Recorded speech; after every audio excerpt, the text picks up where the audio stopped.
Hi everyone, Assalamualaikum. I am Atifa from my YouTube channel. আজকে আমি বানিয়ে দেখাবো আমাদের কম বেশি সবারই পছন্দের পায়েস, যেটা খেতে কিন্তু কম বেশি আমরা সবাই পছন্দ করি। পায়েস বানানোর জন্য প্রথমে আমি নিয়ে নিব র মিল্কের সাথে কিন্তু আমি অলরেডি মিল্ক পাউডার অ্যাড করে নিয়েছি। আপনারা কিন্তু এটার সাথে একটা মিল্ক পাউডার অ্যাড করে নেবেন। তারপর আমি এর মধ্যে হাফ কাপ পরিমাণ চাল ভালোভাবে ধুয়ে কিন্তু এর মধ্যে নিয়ে নিচ্ছি। আমি কিন্তু চিনি গুঁড়া চালটা অ্যাড করেছি। চালটা এর মধ্যে দেওয়া হয়ে গেলে তারপর এই দুধ এবং চালের সঙ্গে ভালোভাবে নাড়িয়ে আমরা কিছুক্ষণ ওয়েট করব। ভালোভাবে কিন্তু ননস্টপ আমাদের নাড়তে হবে, আদারওয়াইজ এটা কিন্তু দলা পেকে যেতে পারে।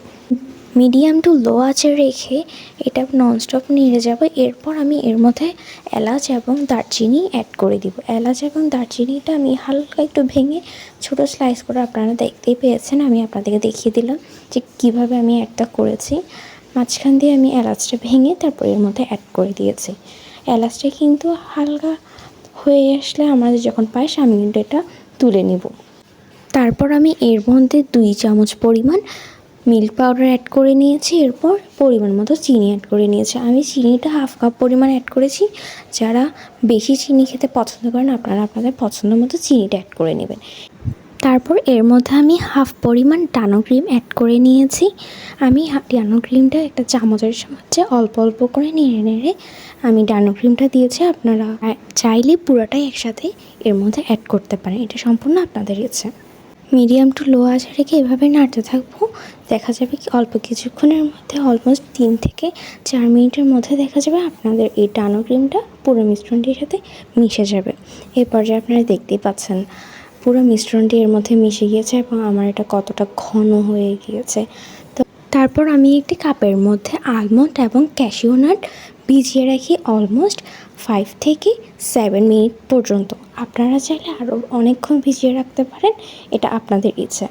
বেশি ভিজানোর প্রয়োজন নেই, 15 মিনিট হলেই ইনাফ। তারপর আমি একটা জারের সাহায্যে প্রত্যেকটা মিশ্রণটা ঢেলে দিব।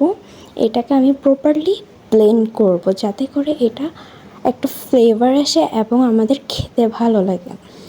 মিশ্রণটি ভালোভাবে মিক্সচার ব্লেন্ডারের মধ্যে ভালোভাবে ব্লেন্ড করে নেব। ভালোভাবে ব্লেন্ড করা হয়ে গেলে অল্প অল্প করে আমি এই মিশ্রণটি পায়েসের মধ্যে দিয়ে দিব। পায়েসের মধ্যে অল্প অল্প করে দিয়ে দিব এবং নাড়তে থাকবো ননস্টপ। আদারওয়াইজ এটা পাতিলের সাথে লেগে যাওয়ার একটা সম্ভাবনা থাকে। তাই আমি দেখতে পাচ্ছেন ভালোভাবে এটা আমি নাড়তে থাকি। আপনারা এটা মিডিয়াম থেকে লো আঁচে রেখেই পুরো